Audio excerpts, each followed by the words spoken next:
Students, last video में हम बात कर रहे थे unique features of living organism और इसमें हमने ग्रोथ के बारे में समझ लिया था। आज हम इसमें समझेंगे रिप्रोडक्शन के बारे में। ये इसका नेक्स्ट पॉइंट है। It is the formation of new individual of the similar kind. तो इसमें क्या होता है कि एक जैसे नए इंडिविजुअल्स का फॉर्म होना ही क्या कहलाता है? रिप्रोडक्शन कहलाता है।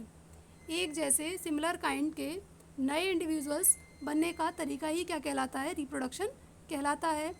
Reproduction is not essential for survival of the individuals.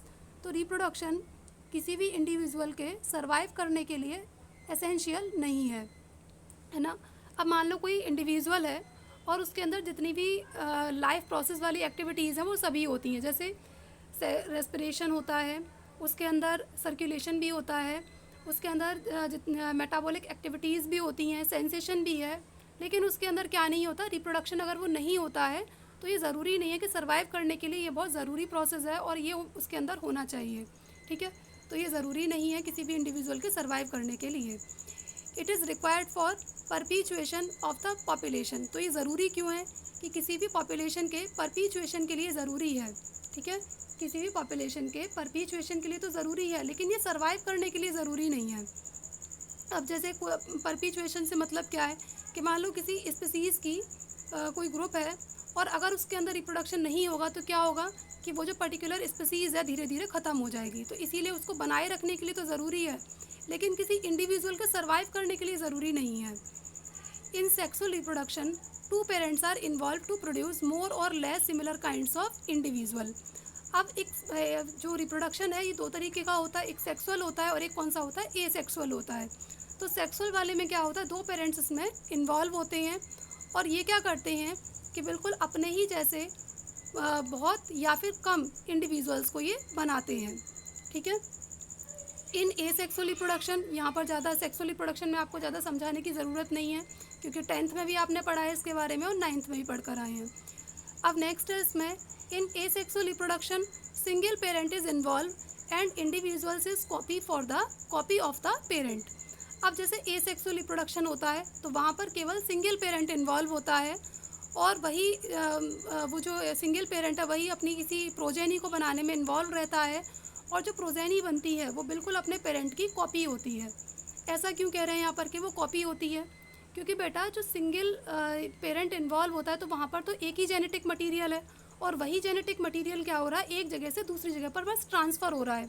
लेकिन अगर सेक्सुअल रिप्रोडक्शन की बात करें तो वहाँ पर दो पेरेंट इन्वॉल्व हैं। दोनों पेरेंट अपने अपने जो इनके पहले जो एंसेस्टर हैं उनकी इन्फॉर्मेशन को लेकर आ रहे हैं। तो वहाँ पर जो प्रोजेनी बनती है सेक्सुअल रिप्रोडक्शन के अंदर वो थोड़ी सी वेरिएशन को लेकर आती है, जबकि एसेक्सुअल रिप्रोडक्शन के अंदर ऐसा नहीं होता है, वो बिल्कुल अपने पेरेंट की कॉपी होती है। ठीक है, एसेक्सुअल रिप्रोडक्शन में occurs by fission, fermentation, regeneration, vegetative propagation etcetera. तो ये जो एसेक्सुअल रिप्रोडक्शन है ये कितने तरीके से हो सकता है? फिजन के थ्रू हो सकता है, फर्मेंटेशन के थ्रू हो सकता है, रीजनरेशन के थ्रू होता है और वेजिटेटिव प्रोपेगेशन के थ्रू भी ये होता है।